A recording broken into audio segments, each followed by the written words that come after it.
뭐 신명기 빨리 넘어가니까 좀 서운하십니까? 안 서운할 거 없어요. 이 내용은 다 이제 레위기에서 우리가 자세하게 좀 많이 배웠기 때문에 조금 레위기보다 같이 읽으시면 좋아요. 신명기를 같이 비교하면서 읽으면 되게 쉽게 읽을 수 있습니다. 자, 여호수아서를 보겠습니다. 여호수아서는 우리가 알고 있는 모세 시절부터 모세 시종, 그러니까 우리 교회로 말하자면 부목사님이죠.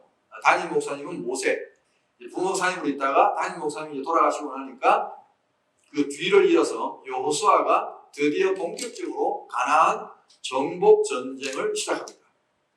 사실 여호수아는 내용이 아주 단순합니다. 복잡한 교리적인 문제나 이런 것도 없고요. 다 가나안을 어떻게 정복하느냐, 준비, 정복, 그리고 정복한 뒤에 땅을 분배했다. 이렇게 이야기의 구조 자체가 매우 단순합니다. 그리고 이제 마지막에 여호수아가 죽을 때 하나님과 다시 한번 이스라엘 백성 사이의 언약을 재확인시키면서 죽는 장면. 이게 여호수아라는 말이 여호수아, 그 다음에 호세아, 예수 다 같은 뜻입니다. 이름의 뜻이 같은 이름이에요, 사실. 그래서 히브리서에도 보면 여호수아를 가나안 땅으로 인도하여 드린 여호수아와 우리가 예수님을 비교하고 있습니다. 같은 이름이지만 여호수아가 인도한 가나안 땅은 일종의 모델인 셈이고 최종적인 가나안, 진짜 가나안은 천국이니까 그 천국으로 너희들을 인도하실 분은 여호수아, 진짜 예수님이시다. 이런 비교를 히브리서에서 하고 있습니다. 자, 여호수아서 1장을 한번 보겠습니다. 1장.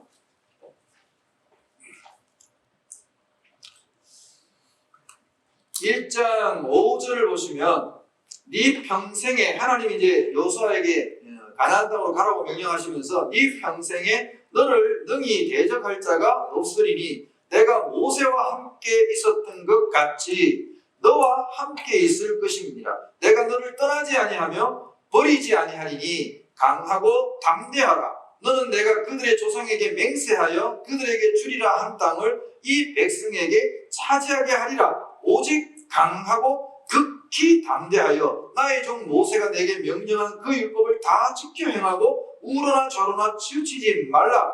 그리하면 어디로 가든지 형통하리니. 9절에도 보시면 내가 네게 명령한 것이 아니냐. 강하고 담대하라. 두려워하지 말며 놀라지 말라. 네가 어디로 가든지 네 하나님 여호와가 너와 함께 하느니라 하시니라. 여러분 계속 여호수아에게 반복되는 말씀이 뭐예요? 강해라, 담대해라, 두려워하지 말아라, 놀라지 말아라. 이게 계속 강조됩니다. 왜요? 왜 자꾸 놀라지 말라고 그러고 왜 자꾸 두려워하지 말라고 할까요? 그렇죠. 두려워하고 있으니까. 항상 이런 걸 읽을 때 거꾸로 생각하셔야 됩니다.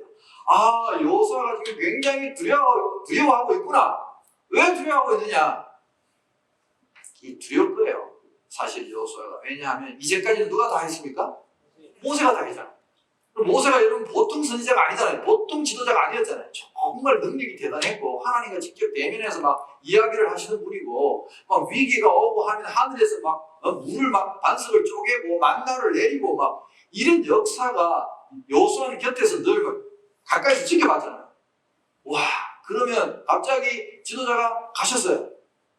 그럼 여호수아의 마음이 어떤 마음이 들까요? 내가 할 수 있을까? 너무 두렵죠. 사실은 이 교회도 리더십이 체인지 될 때 그 은퇴하시는 목사님이 굉장히 리더십이 강하셨고 교회를 막 개척해서 예를 들어 키우신 이런 목사님, 성도들과 한마음이 돼가지고 막 교회를 일으켰던 그런 목사님이 은퇴할 때 그 뒤를 이어서 오는 젊은 목사님들은 다 두려울 수밖에 없어요. 사실은 되게 걱정이에요. 왜냐하면 이 목사님처럼 내가 정말 이 교회를 잘 이끌어갈 수 있을까 하는 그런 두려움이 생긴다니까요. 여호수아도 지도자로서의 어떤 그런 두려움이 있었다고 보는 거죠. 그래서 하나님이 여호수아서 시작하자마자 여호수아에게 계속 이야기하시는 거예요. 두려워하지 말아라. 놀라지 말아라. 담대해라. 이유가 뭡니까? 내가 너와 누구 때처럼? 모세 때처럼. 모세와 함께 했던 것처럼 내가 너와 함께 할 테니까 걱정하지 마라. 그렇게 여호수아에게 이야기를 하죠. 자, 그래서 여호수아도 여리고에 이제 정탐꾼을 이제 보냅니다. 제일 처음 이제 요단강을 건너는 이제 이야기를 하기 전에 이제 정탐꾼 보낸 이야기가 먼저 나와요. 정탐꾼을 보냈는데 이제 첫 번째 요단강을 건너서 쳐야 할 성이 여리고라는 성이었어요. 이 여리고는 굉장히 그 당시에 오래된 도시고 군사적으로 전략적으로 요충지에 해당하는 성이었어요. 굉장히 큰 성이었고 여기를 정복해야 이제 정말 교두보를 마련하고 가나안 정복 전쟁을 본격적으로 시작할 수 있는 곳이었어요. 그래서 이제 정탐꾼을 보냈죠. 2명을 보냈습니다. 한 사람의 이름은 성경에 나옵니다. 살몬이라는 사람이 나와요. 한 사람의 이름은 안 나와요. 아마 살몬이 007이었을 거고 안 나온 사람은 008이었을 겁니다. 그래서 이제 두 사람이 딱 정탐꾼을 가는데 이 사람들이 여리고에 딱 가가지고 여러분 원래 정보를 수집하려면 가장 좋은 곳이 어딜까요? 정보를 수집해보지 않으셨군요. 정보를 수집하려면 그곳에서 남자들이 모여가지고 막 비밀을 토설하는 곳이어야 됩니다. 술집입니다. 그래서 이 정탐꾼 2명이 기생 라합, 그 성의 기생 라합은 지금으로 말하면 술집입니다.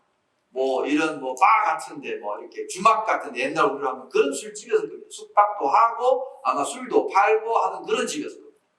그곳에 이제 이 두 남자가 들어가는 거죠. 이때 이미 여리고 성 사람들은 첩보를 입수했습니다. 여러분 누구나 알 수 있는 겁니다. 출애굽해가지고 지금 60만 대군이 약 150만 명, 200만 명 되는 백성이 계속 이동해 오는데 목표 지점이 가나안 땅이라는 걸 이미 가나안 땅 사람 다 알고 있습니다. 그래서 이 여리고 사람들은 초비상 상태입니다. 간첩 색출하느라고 정신이 없을 때입니다. 둘이가 007, 008이 기생 라합의 집에 딱 들어오는데 여러분 기생이 술집 하는 여성들은 하도 이 남자들을 많이 상대하다 보면 다 압니다. 어떤 남자가 어떤지 사람을 보는 눈이 보통 사람하고는 좀 달라요. 하도 이제 사람들 많이 상대하다 보니까. 근데 이 둘이가 딱 들어오는데 벌써 기생 라합이 볼 때 아우라가 틀려. 빠바방 하면서 둘이가 쫙 들어오는데 뒤에 막 아우라가 막 보여. 딱 봐도 이성 사람들이 아니야. 자리에 탁 앉더니 007이 그러는 거야. 주모 국밥 부르라. 보통 막 여리고 남자들이 들어오면 여기 들어오면 막 주모 잘 있었어? 엉덩이 흔들면서 둘도 나가! 그리고 막 이러는데 국밥 두 그릇. 그래서 딱 보니까 이 남자들은 이성 사람들이 아니야. 간첩이 너무 어설퍼. 그래 이제 이 기생 라합이 그걸 눈치채고는 딱 그러고 있는데 밖에서 성경 밖에서 이제 여리고 병사들이 막 수색을 하고 있는 거예요. 간첩이 들어왔다는 소문을 듣고 어디서 첩보를 들어가지고 그러니까 밖에 수색 딱 주모가 나가보니까 밖에 막 이집저집 막 수색하고 있어. 그래서 라합이 둘이한테 눈치 봐줘. 바로 둘 가지고 어디다 가다 감추느냐? 여러분들은 물론 안 가보셨을 겁니다. 보통 이제 그런 이제 술집에 이런 데는 단속을 피하기 위해서 밀실 같은 게 있잖아요. 그런 이제 밀실에다가 말하는 그 성경에 보면 그 지붕 어디에 막 이상한 그런 밀실을 만들어 놓은 거기다가 딱 두 사람을 감춰놓고 내가 나오라고 할 때까지 가만히 숨어 있으라고 딱 감춰놓고는 이제 딱 밑에 내려와 있었죠. 군사들이 빡 들이닥 딱 쓰네. 주모! 여기 수상한 사람 안 들어왔어? 그러니까 여러분 거기서 라합이 진짜 똑똑하더라고요. 여러분 여기서 라합이 안 들어왔는데요? 이러면 어떻게 할까요? 뒤지잖아. 골치 아파 뒤지면. 그러니까 주모 수상한 사람 봤어요? 그러니까 수상한 사람 봤어? 어디 있어? 금방 나가서 하니까 얘도 금방 나가잖아. 금방 나갔어요 그 성격에. 그랬더니 얘들이 또 딴 데로 막 그래서 이제 이 두 사람을 거기 감춰놓고는 성이 조용히 수색이 잠잠해질 때까지 조용히 밥을 나누고 감춰준 거죠. 기생 라합이. 어떤 마음이었을까? 여러분 기생 라합 이야기를 좀 해봐야겠어요. 기생 라합은 왜 이랬을까? 자, 라합에게는요 3개의 눈이 있었어요. 이 눈 말고 3개의 눈이 있었어요. 어떤 눈이 있었느냐? 첫째, 시대를 보는 눈이 있었어요. 시대를 보는. 라합이 술집에 있다 보니까 이쪽 저쪽 정보를 많이 듣다 보니까 이제 새로운 물결이 몰려온대. 새 시대가 될 것 같대. 이 가나안 땅의 주인이 바뀔 것 같아. 왜? 이 지금 가나안이 그 여리고도 가나안 땅이니까 가나안 남자들이 하는 꼴을 보니까 나라가 얼마 못 갈 것 같아. 맨날 술 먹고 해롱해롱하고 막 이상한 짓이나 하고 나라가 엉망진창이야. 그러니까 우리나라는 곧 망했구나. 그리고 소문을 들으니까 그 지금 이스라엘 백성들은 연일 이 가나안 사람들에게는 그냥 연일 톱 뉴스야. 걔들이 뭐 먹었대? 몰라. 만다를 먹었대. 걔들은 강량에서 무슨 물을 그렇게 많이 마시는데 반석에서 쪼개졌대. 야, 엉터리 같은 소리 하지 마. 아니야, 사실이야. 그들이 어떻게 이 애국에서 왔대? 홍해가 갈라졌대. 뭐? 홍해가 갈라져? 자, 이런 이야기들이 막 돌았을까요? 안 돌았을까요? 아우, SNS 없어도 그때도 다 전하는 길이 있어요. 우리 속담이 있잖아. 말이 없는 말이 천리 같다. 오케이.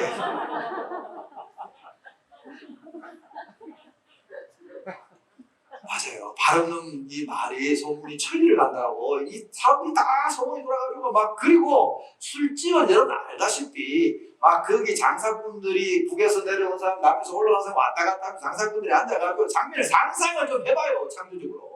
술 먹으면 이야기할 거 아니에요. 막 이스라엘 사람 이야기하고 뭐 만나 이야기하고 막 반석에서 물난 이야기하고 막 그런 이야기하면서 야 도대체 그들의 신은 어떤 힘을 가졌길래 그렇게. 그리고 여러분 제일 중요한 거는 그들이 그 당시 최고 강대국이었던 대애굽 제국에서 탈출했잖아요. 탈출해가지고 그 대애굽 제국의 군사들을 물에 수장시키고 이런 이야기들을 들으니까 이 라합은 이제 시대가 바뀌는 거야. 그걸 깨달은 거죠. 그래서 이 간첩들을 숨겨준 거예요. 안 그러면 간첩을 왜 숨겨줍니까? 간첩 신고해서 상금 타야죠. 나잖아요. 숨겨진 이유가 시대가 바뀌었다는 거야. 이제 두 번째, 이 라합에게는 사람을 보는 눈이 있었어요. 남자를 보는 눈이 특히 있었어요. 역시 남자를 많이 상대하다 보니까 남자를 다 꽂혀요. 딱 들어오는데 벌써 아우라가 틀려. 아까 말한 것처럼 007 제임스 본드. 여러분 그걸 봤는데 어떻게 반하지 않겠어요? 야, 이 남자가 내가 평생 찾던 남자다. 그래서 자기가 감춰놓고는 밥을 왔다 갔다 하면서 눈이 띠리리 맞습니다. 그래서 나중에 보면 이 라합하고 이 정탐꾼 중에 간첩 중에 한 명이었던 007 살문하고 둘이 결혼을 해요. 몰랐어요? 그렇구나. 둘이 결혼을 해요. 결혼을 해서 낳은 아들이 우리 룻기서에 나오는 보아스라는 아들입니다.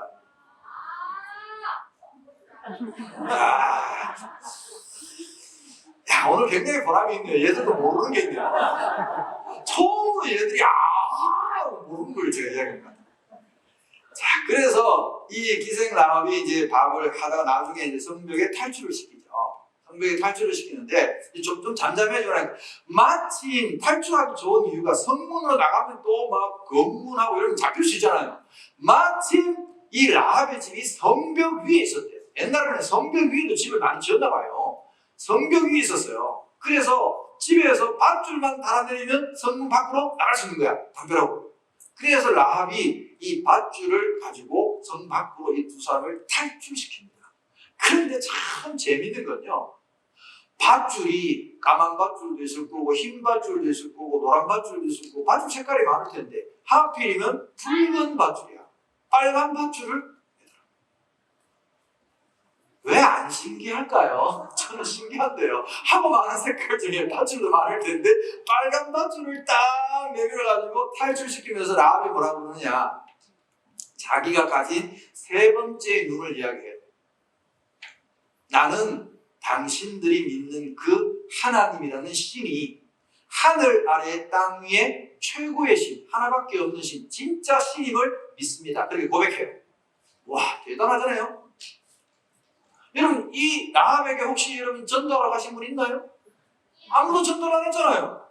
그냥 풍문처럼 바람 따라 장사꾼들이 전해주는 그 이야기를 듣고 그는 하나님을 믿었던 거예요. 그래서 믿음은 어디서 나요? 들으면서 나요. 술집에 와가지고 막 장사꾼들이 전해주던 그 하나님의 놀라운 이스라엘 백성들이 향한 그 놀라운 구원의 역사를 듣고는 이 라합에게는 믿음이 생긴 거예요. 그래서 그 하나님의 상천하지의 하나님을 내가 믿습니다라고 고백한다니까요. 그러면서 나는 그 하나님이 당신들을 이 여리고성에 인도해서 이 여리고성 전투에서 당신들이 이길 줄 나는 확신한다. 그래서 내가 당신들 편에 붙었다는 거예요. 그러니까 나도 당신들을 살려주니까 당신들도 전쟁이 났을 때 우리 가족들을 구원해달라. 확실한 보장을 해달라. 여러분 당연한 요구 아닙니까? 그랬더니 벌써 둘이가 눈이 맞았다니까. 그래서 007이 아씨 걱정하지 마세요. 우리가 딱 쳐들어올 때 우리가 당신 집을 확실하게 보호할 텐데 여기서 중요한 관점이 하나 나옵니다. 당신 가족뿐만 아니라 당신이 살리고 싶은 사람, 정말 당신이 꼭 살려야 되겠다 싶은 사람은 다 당신 집으로 모으세요. 그리고 우리를 매달아서 탈출시켰던 이 붉은 밧줄을 당신 집 창문에다가 딱 내그세요. 전쟁이 빡 일어났을 때 이걸 딱 내걸어요. 그러면 우리가 붉은 밧줄이 내걸린 집은 딱 호위해가지고 호위하고 아무도 약탈도 못하게 하고 아무도 죽이지 못하게 하고 보호할 테니까. 와 대단하잖아요. 이 붉은 밧줄은 뭘까요? 예수 그리스도의 십자가죠. 신약적으로 말하면 분명히 그렇습니다. 저희는 그렇게 해석해요. 이 집을 보호하겠다는 거예요. 예수님의 피가 보호하겠다. 그리고는 이제 두 사람의 정탐꾼이 돌아와서 여리고의 사정들, 이제 이 성 안에 있는 뭐 여러 가지 각종 정보는 라합이 다 제공했겠죠. 왜? 이 술집의 정보가 가장 많으니까요. 최신 정보를 다 제공했겠죠. 그리고 이제 드디어 3장에 보면 이스라엘 군대가 요단강을 건넙니다. 와우! 이 요단강을 건널 때도 대박 사건이 일어납니다. 이 요단강은 사실 가보시면요, 강이라고 하기에는 좀 거시기해요. 강이라고 하기에는 너무 조그마해요. 근데 이게 강을 한번 보여드릴게요. 요게 요단강이에요. 안 보여요? 네, 저만 자꾸 보죠. 조금만 기다려야 돼요. 네, 이게 요단강이에요. 그렇지, 내까죠. 미안해요. 우리나라 수준으로 내까요, 진짜. 근데 여러분 이 구조가 어떻게 됐냐 하면 요단강이 이 양쪽에서 이렇게 깊게 들어간 강이에요. 무슨 말인지 아시겠죠? 이 양쪽 제방이 이렇게 넓게 퍼지고 깊게 이렇게 들어가죠. 지금 보시죠, 언덕 위에. 이렇게 돼 있는데 이게 몸에 거두는 시기라고 성경에 나오는, 이게 말하면 우리로 말하면 여름 홍수철이에요. 여름 홍수철이 되면 물이 저 언덕 위에까지 다 확 차서 급류로가 확 흐르는 강이에요. 어마무시하게 강폭이 넓어지고 물살도 빨라지는 그 시기에, 아니 하나님이 요럴 때 건너라고 하면 쉽잖아요. 그런데 그렇게 물이 막 흘러 넘치고 막 난리치는 그 시기에 강을 건너라고 해요. 우리 생각하고 하나님 생각은 달라요, 여러분. 자, 여러분 요런 시기에는 당연히 지금 이 여리고에 있는 사람들이나 가나안 땅에 있는 사람들이 방비를 하겠죠. 강 건너편 언덕에서 방비를 하면 이게 성벽과 같은 역할을 해요. 강 건너오는 화살로 쏘면 다 죽는단 말이에요. 그러니까 이때는 방비를 하겠지만, 자, 홍수가 나가지고 제방위까지 강물이 막 흘러 넘쳐. 그러면 방어할 필요가 없죠. 왜? 여기는 도저히 못 끊는다고 생각하기 때문에. 참 대단한 거죠. 그러니까 이걸 건너라는 거야. 이걸 건너는 방법도 그냥 건너는 게 아니야. 자, 하나님의 여호와의 언약궤를 맨 제사장들이 먼저 이 요단 강물에 발을 담그래. 여러분, 혹시 막 홍수 났을 때 막 물이 막 세게 흘러갈 때 강 가까이 가보신 적 있으세요? 네. 여러분 막 강이 우는 소리가 들리지 않았어요? 날 잡아먹을 듯이 막 울죠. 와, 무서워요. 여러분 흙탕물 막 흘러가고 하면 그 속도를 보면 무서워요. 이 한참 강 바라보고 있다면 눈이 어지러지라고 흥미쳤나요? 진짜로. 그런데 거기 어떻게 발을 담굽니까? 아니 좀 하나님이 좀 그냥 이 강 가까이 가면 쉽게 좀 갈라주면 안 되나? 그걸 꼭 발을 담그래 또. 그런 걸 보면 참 하나님 대단하신 것 같아요. 이 왜 제사장들이 앞장서야 되냐? 지도자니까요. 지도자는 위험에 앞장서야죠. 목숨을 걸어야죠, 지도자들이 먼저. 그래서 여호와의 법궤를 맨 제사장들이 진짜 강물에 떨리지만, 두렵고 떨리지만 발을 딱 내디니까 강물이 드드드드드드드 하고 이게 댐이 저절로 쌓여요. 물댐이 쌓인다고. 댐이 쌓여요. 그리고 진짜 그 홍해를 건너듯이 강바닥이 드러나고 마른 바닥이 드러나는 거예요. 강물이 계속 저 위에 지금 막 쌓이고 있어요. 상상을 좀 해요. 그리고 제사장들이 강바닥에 먼저 내려가는 거야. 백성들이 무서워하니까. 왜? 여러분도 생각해봤어요. 강물이 천지사방으로 퍼져서 없어진 게 아니고 홍해하고 똑같이. 홍해 사진 내가 보여드렸잖아요. 뭔지 알죠? 물벽이 막 쌓여있단 말이야. 그러니까 백성들이 무서워서 안 들어올 것 같으니까 제사장들이 여호와의 법궤를 메고 강바닥으로 내려가서 딱 서 있는 거예요. 물을 등지고. 뒤에는 지금 물 쌓이고 있고. 백성들이 다 건널 때까지 너희들 거기 서 있어. 그래서 서 있어. 막 백성들이 막 건너. 겁은 나지만 제사장들이 이렇게 딱 버티고 있으니까 건너죠. 제사장님 수고 많으세요. 제사장들 지금 등에 식은땀이 흘러요. 사실 겁나요. 뒤에서 강물이 계속 이렇게 이야기해요. 나는 살고 싶다. 오, 우거해서 빨리 가세요. 할렐루야, 빨리 가세요. 이래가지고 이제 제사장들이 다 건너고 하는 뒤에 맨 마지막에 법궤를 맨 제사장들이 올라와요. 강에 올라오는데 그 와중에도 참 하나님 대단하신 교육가예요. 여러분, 이 교육은요, 현장 교육이 가장 중요합니다. 이 타이밍이 중요해요. 다 지나고 난 뒤에 교육하는 것보다 그 자리에서, 그 현장에서 올라올 때 강바닥에 왜 돌이 많잖아요. 바위 같은 게 있고 있는데 이런 반석이라는 건 좀 넓적한 바위예요. 그런 넓적한 바위를 12지파의 대표들이 그거 하나씩 어깨에 메고 나오라고요. 이 와중에, 이 바쁜 와중에 강물에 언제 올지 모르는 이 와중에 그 또 하나씩 대표들을 불러메고 와서 강 바닥에 나와서, 바깥에 나와서 이 12개의 돌로 탑을 쌓아요. 그게 교육이에요, 교육. 나중에 이 돌을 왜 쌓았을까? 아무 설명이 없었어요. 그냥 쌓아라, 사는. 나는 알겠어. 제가 아이들 데리고 소풍도 가보고 교육도 시켜보니까 유적지 답사도 해보고 했거든요. 우리도 어차피 왜 강가에 소풍 많이 가잖아요, 옛날에. 이스라엘은 강이라고 해봐야 그거밖에 없어. 요단강밖에 없다고. 그래 아이들 데리고 막 요단강 뭐 오고 이러면 돌이 쌓였을 거 아니에요, 탑이. 그러면 선생님들이 절대 먼저 말 안 한다니까, 이스라엘 교육은. 아이들이 어머 이건 뭐지? 그리고 이제 오래된 돌이 이렇게 12개가 쌓여있으니까 그럼 이제 애들이 이제 아빠 이건 뭐예요? 꼭 물어야 돼. 물으면 아빠가 대답하는 거야. 그거 옛날에 우리 조상들이 이 가나안 땅을 정복할 때 이 하나님이 요단강을 딱 갈아주셨다? 그래서 그 우리가 바닥을 걷는데 그때 그 할아버지 성함 알지? 16대 할아버지. 우리는 그럼 뭐 모르잖아. 이스라엘 사람들은 자기 16대 조상까지 이름을 다 외워야 돼요.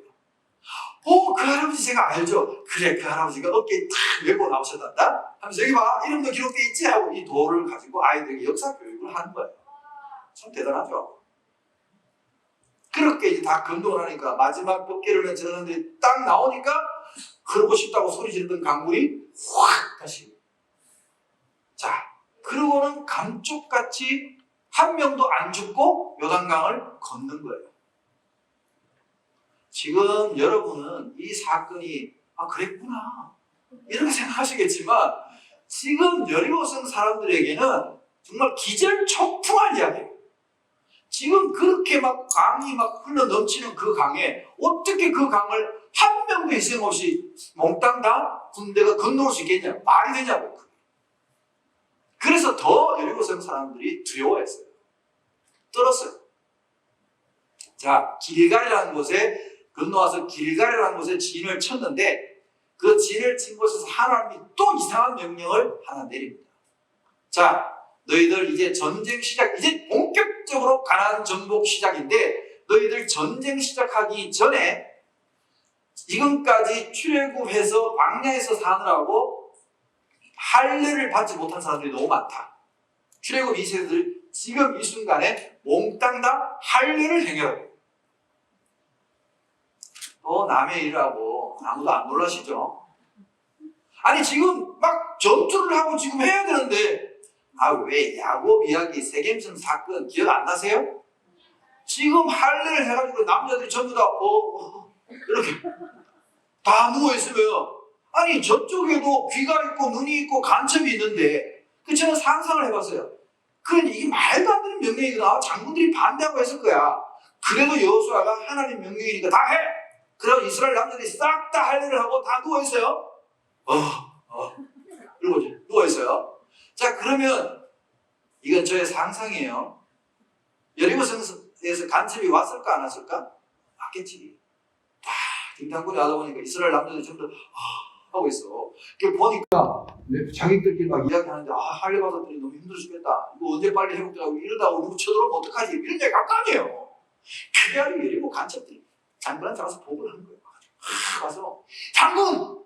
대박 사건입니다. 왜? 지금 밖에 길갈에 침치고 있는 이스라엘 군대 애들이 뭔 이유인지 모르겠지만 다 이 포경 수술을 해가지고 지금 전부 다 하고 지금 잡아져 있습니다. 이때 우리가 기습 작전을 하면 한 방에 다 무너뜨릴 수 있습니다. 보고를 얘들은 정말 정확하게 본대로 이야기를 했죠. 그랬더니 여리고 장군이 뒤통수를 딱 때리면서 빠가요. 딱 같은 거. 너는 그따위 생각을 하니까 병절밖에 못하는 거야. 왜요? 지금 본대로 이야기했는데요. 바보야, 너 같으면 지금 대치 상태에서 전쟁을 앞두고 그딴 걸 하겠냐? 네가 보고 먹는 거 조금 일부 군사겠지? 그래가지고 이것들이 그 호점을 우리가 성을 나와가지고 기습작전을 기다렸다가 성을 정복하려고 하는 거 아니야? 바보야. 그랬을 것 같아요. 진짜로 그런 줄 알 필요 없어요. 어차피 이 바보 같은 여리고성이 그렇게 할례를 하고 누워있는 이스라엘 백성들을 기습작전을 하지 않았다는 거예요. 중요한. 왜? 하나님의 명령에 순종한 백성들을 그런 위기 가운데 노출시키지 않고 지키셨다는 걸 우리에게 보여주는 거죠. 그래서 무사히 할례를 다 마치고, 그러면 여러분, 이 할례는 도대체 전쟁을 앞두고 할례는 왜 받으라고 하셨을까? 저는 이게 저의 주된 생각이었어요. 의문이었어요. 왜 하필 이 시점에, 이 전쟁을 앞두고 왜 하필 이 시점에 할례를 받으라고 했을까? 여러분, 할례는 무슨 표시입니까? 하나님의 백성이라는 언약의 표시 아닙니까? 그러면 마치 여러분 이스라엘 백성들이 군복을 입는 것과 같아요. 여러분 이런 생각을 해보셨어요? 전쟁을 하는데 지금 우크라이나에서 지금 난리 아닙니까? 대사관 철수하라 그러고 지금 전쟁이 곧 터질 것 같은 분위기로 난리가 나는데 이런 상상을 해보세요. 러시아 군대하고 우크라이나 군대하고 만약에 전쟁이 나는데 군복이 똑같아. 좀 생각을 좀 해봐요. 군복이 똑같아. 그럼 어떻게 될까? 개판되는 거지 뭐. 피아를 구분을 못해. 군복이 똑같은데 뭐. 그래서 간첩들이 내려올 때 우리나라 군복을 훔쳐입고 맞춰입고 내려오는 거예요. 헷갈리게 하려고. 군복이, 그래서 잘 생각해봐요. 각 나라마다 군복이 다 달라요? 똑같아요? 다른 이유가 뭔데? 서로 구분해서 싸우려고. 그러니까 사실 이 여리고의 전쟁을 보면 사람이 막 치고받고 싸우는 게 아니라 사실은 천사가 하나님의 군대가 와서 여리고 군대를 친 전쟁이야. 맞아요. 성경 읽으면 아시잖아요. 근데 하나님의 천사 군대가 천군이 적군과 아군을 구분하려면 뭘로 구분해? 뭘로 구분할 것 같아요? 할례를 보고 구분하는 거야. 이게 하나님의 백성이냐? 아니냐. 그래서 하나님이 피아를 구분하기 위해서 할례를 받게 하셨다고 저는 생각해요. 그 마지막 순간에. 그래서 할례를 받고 이제 쳐들어가는 거죠. 쳐들어가기 전에 여호수아가 혼자 정탐을 하고 나가는데 여리고성 가까이 가다 보니까 딱 나와요.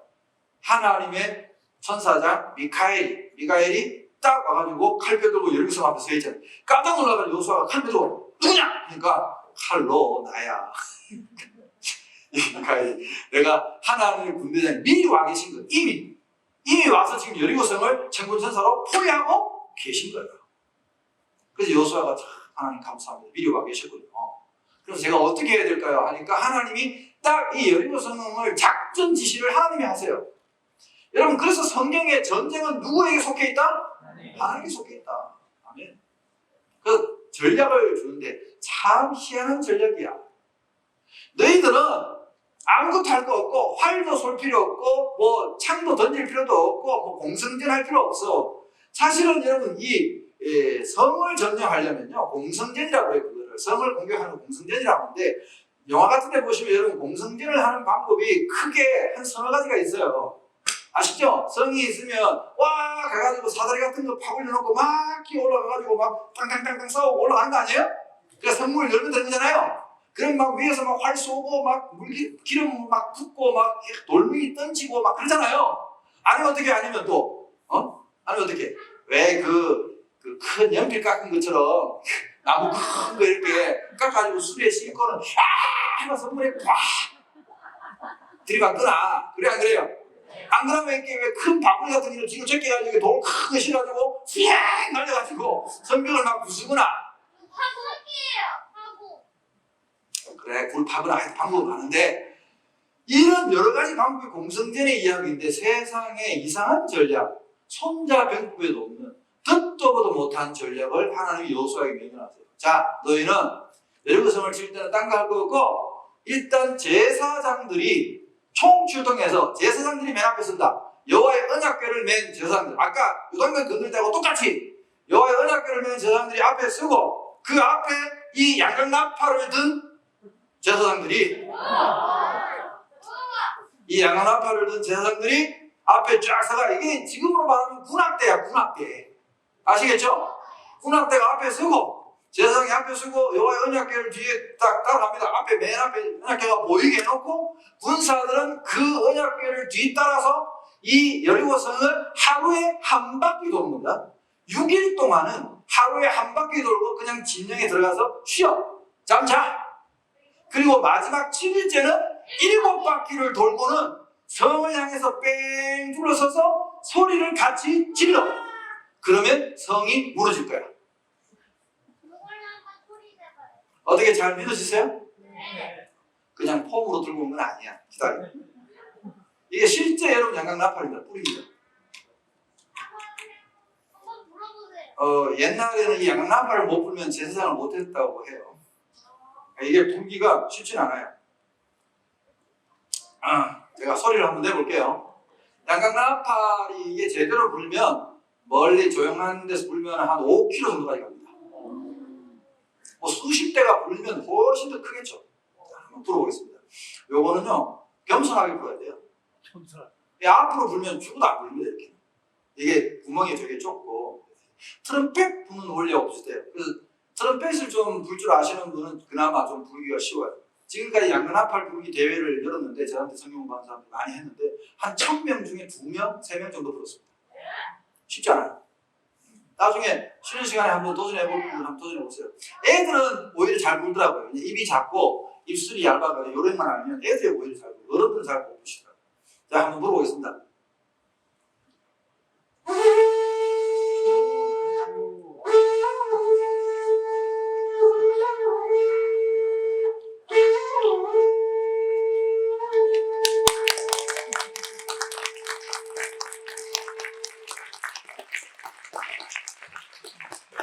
이 교회는 진짜 여러모로 수준이 높아.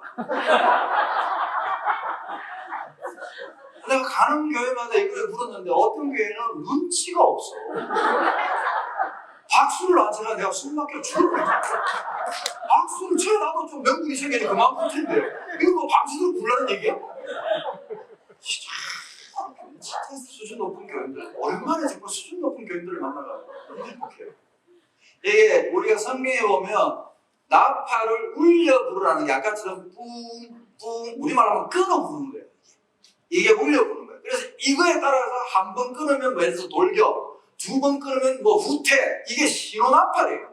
그 당시에는 워키토키가 없고 무전기 없었기 때문에 전쟁할 때 모든 신호는 이 나팔과 깃발 아시겠어요? 깃발, 파란 깃발, 빨간 깃발 막 이런 거 해가지고 뭐 후퇴, 전진, 뭐 좌군 앞으로, 우군 앞으로, 총 공격 이런 걸 다 명령한 것이 나팔 신호였단 말이에요. 그래서 나팔은 사실 성경에 굉장히 많이 나오잖아요. 천군천사의 나팔 소리와 함께 주님이 오실 거니까. 나팔 불 때 나의 이름 이 다 사실 이 나팔 소리가 될 거예요. 제사장들이 부르는단 말이에요. 그 이거를 자 상상을 해보세요 제발 여러분. 내가 이걸 직접 보여드리는 이유가 이거 수백 대가 동원돼서 수백 대가 군악대 앞에 제사장들이 막 서고 군인들은 조건이 뭐냐? 절대 입을 떼면 안 돼. 딱 입봉하고 그냥 그래야 돼.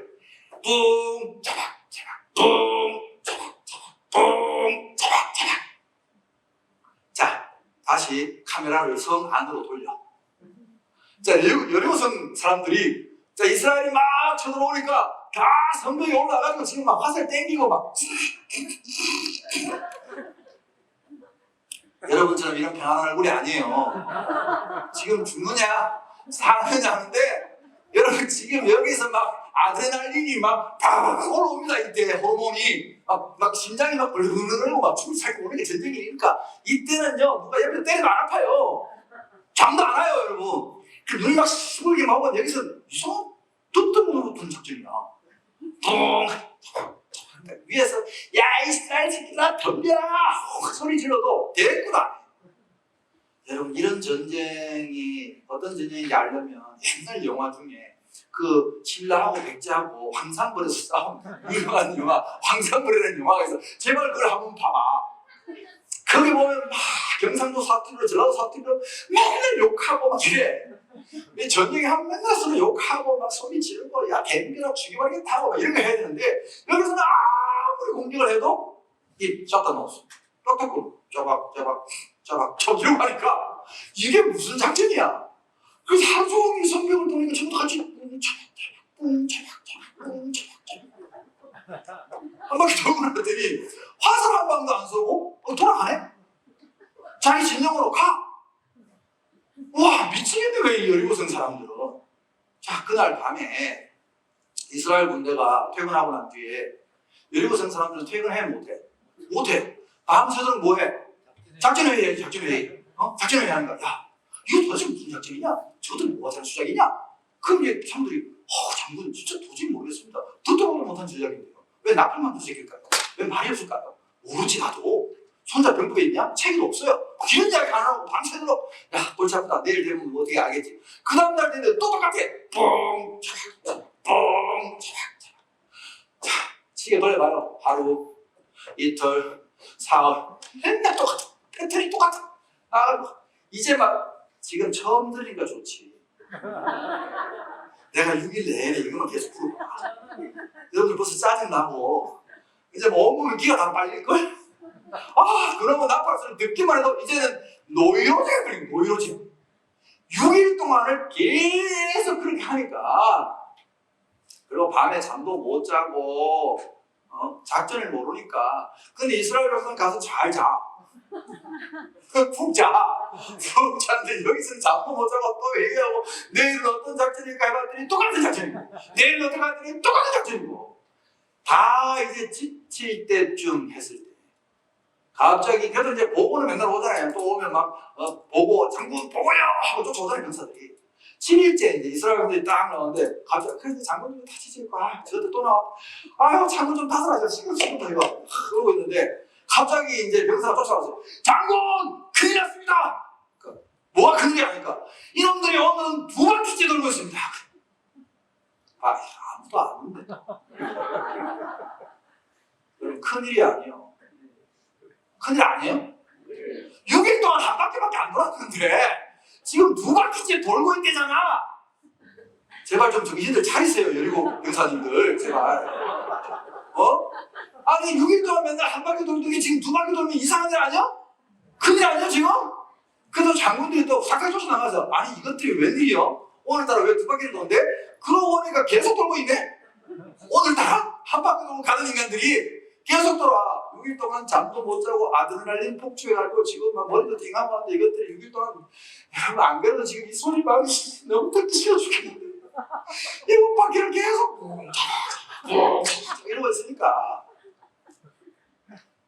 아유 제발 상상을 좀 해봐요. 아유 진짜 얼마나 이 사람들이 진짜 이상하게 해서 힘들고 그러더니 갑자기 7바퀴를 돌더니 딱 다 멈췄으는 거야. 안 가고 그리고 성을 다 째려보고 있어. 보니까 이것들이 다 성을 째려보고 있는 거야. 서가지고 그 몇 초간의 정적대 여리고 군사들 입장에서 생각해봐요. 가슴이 터질까지 하겠어요. 무슨 일이랄까 이게. 갑자기 여호수아가 소리를 지르라! 이스라엘 백성들이 냈다 소리를. 저는요 요 장면에만 오면 화가 나요. 왜 화가 나냐면 성경이 너무 불친절해. 이렇게 재밌는 이야기를 하다가 뭔 소리를 지르는지 해야 내가 끝까지 할 거 아니야. 근데 뭔 소리를 지르는지 성경에 기록을 안 해놨어. 뭐 야라고 했다든 하든지 아니면 여리고야 무너져라 뭐 소리를 지르다니 뭔가 해야 되는데 뭔 소리를 지르는지는 몰라요. 제가 몰라셨어요. 민망해서. 뭔 소리를 지르는지 몰라. 아무튼 소리를 빡 질렀는데 여리고성이 한쪽이 와르르 무너진 거예요. 여러분 제가 진짜로 어떤 목사님들이 가끔 설교하실 때 이거 설교하다가 성경을 세세히 안 보시고 실수하시는 경우가 어떤 경우냐면 여러분 믿음으로 이스라엘 백성들이 소리를 질렀습니다. 여리고성이 폭삭 내려앉았습니다. 할렐루야. 여러분 폭삭 안 내려앉았어요. 폭삭 내려앉으면 안 되는 정확한 이유가 있어요. 폭삭 내려앉으면 누가 죽어요? 라합 집이 죽죠. 라합 집의 두 명이 성벽 위에서 가요. 그러니까 여러분 포위한 상태에서는 폭삭 주저앉을 필요도 없어요. 아시죠? 성벽 싸움할 때는 성문만 뚫려도 무조건 이기는 거 아니야. 왜? 공격하는 병력이 한 3배 이상 되거든요. 그러니까 한쪽 벽만 와르르 무너지면 끝나는 거야. 돌격 앞으로 하면 끝나는 거야. 그렇게 해서 한쪽 벽이 무너지고 실제로 소리를 질렀는데 성벽이 무너졌을까라고 의심하는 분들이 간혹 있는데 여러분 이건 과학적으로도 가능하답니다. 알고 있어요. 맞아요. 과학적으로. 소리에 여러분 에너지가 있다는 거 아시죠? 네. 아니 소리에 에너지가 있잖아요. 네. 여러분 집에서도 지금 사용하고 계세요. 기가진이 TV 틀어줘. 내가 그냥 말만 했더니 얘가 TV도 틀고 보일러도 틀고 다 하잖아요. 그러니까 독일에서 이게 연구한 건데 이 소리에 에너지가 있다는 게 확실합니다. 그리고 이 에너지가 얼마나 응축되었을까, 모였을까 제가 상상을 해봤어요. 6일 동안 말을 못했어. 여러분 이런 경험 해보셨어요? 저는 막 어디를 이제 목사님들은 왜 세미나 같은 거 많이 가잖아요. 세미나 같은 거만 다니면 저는 이제 사교성이 좋아가지고 딱 가면은 목사님들 오면 제가 인사를 참 잘하고 일찍 사람을 사귀어요. 목사님 안녕하세요. 어느 교회에서 오셨어요? 아유 참 먼 길 오셨네 하고 이제 보통 목사님들 숙소 가면 세미나에 가면 한 6명 이렇게 방도 같이 쓰거든요. 기도 같은 데서 세미나 같은 데 하면 같이 산단 말이에요. 하는데 한 번 제가 영성훈련을 갔는데 그 훈련은 첫날 저녁 과제가 침묵이에요. 다음날 아침 그 일과를 시작할 때까지 저녁 내내 침묵으로 하나님 앞에 기도하고 하루를 보내는 거예요. 명찰만 달고 그래서 만나는데 말을 못하니까 이렇게 해가지고 하룻밤을 지는데 난 죽는 줄 알았어요. 하룻밤 말 못했는데 말하는 거 좋아하니까 하룻밤 말 못했는데 막 미치겠더라고요. 근데 그 다음날 시간 띵 하자마자 목사님 안녕하세요. 어디서 오셨어요? 그런데 6일 동안이나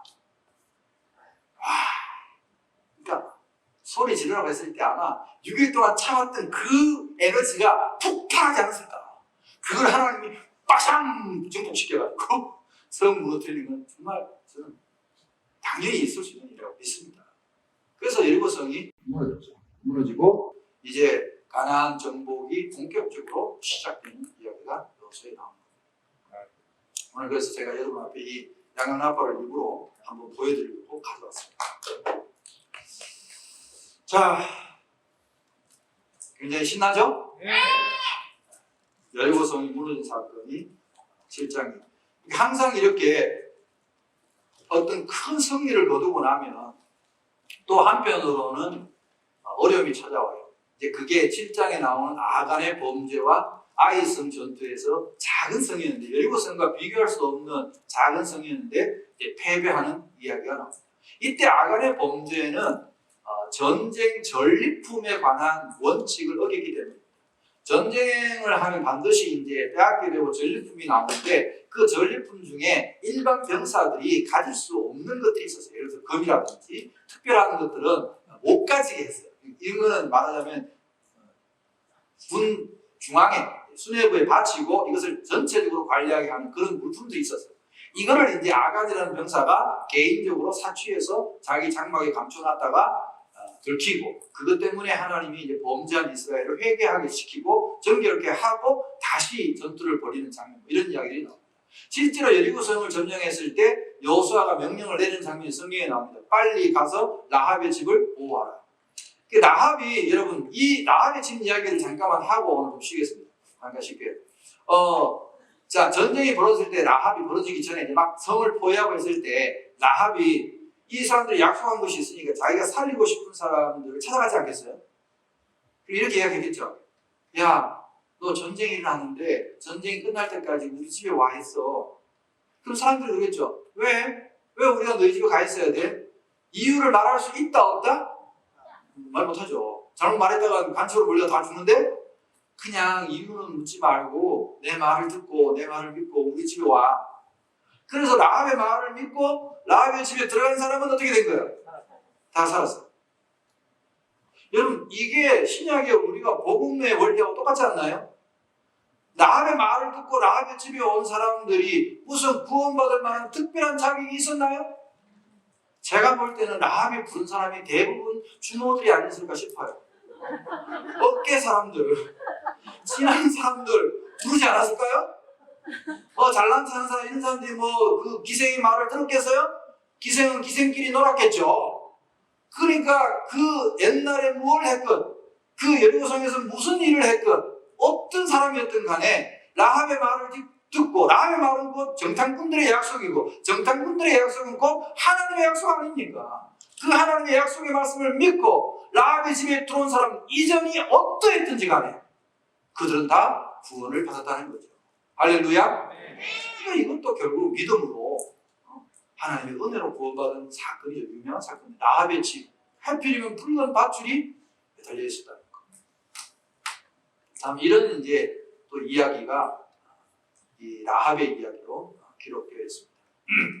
한편의 드라마 같은 재미있는 이야기가 이 첫 번째 이 여리고성 전투에 이 피비린내 나는 살벌한 전투 속에 우리 하나님 참 극적인 걸 좋아하세요. 여기에 또 007과 기생 라합의 또 러브 스토리까지 넣으셔가지고 이렇게 또 아름답게 또 이야기를 마무리하시는 그런 장면이 여리고성 전투의 이야기였습니다.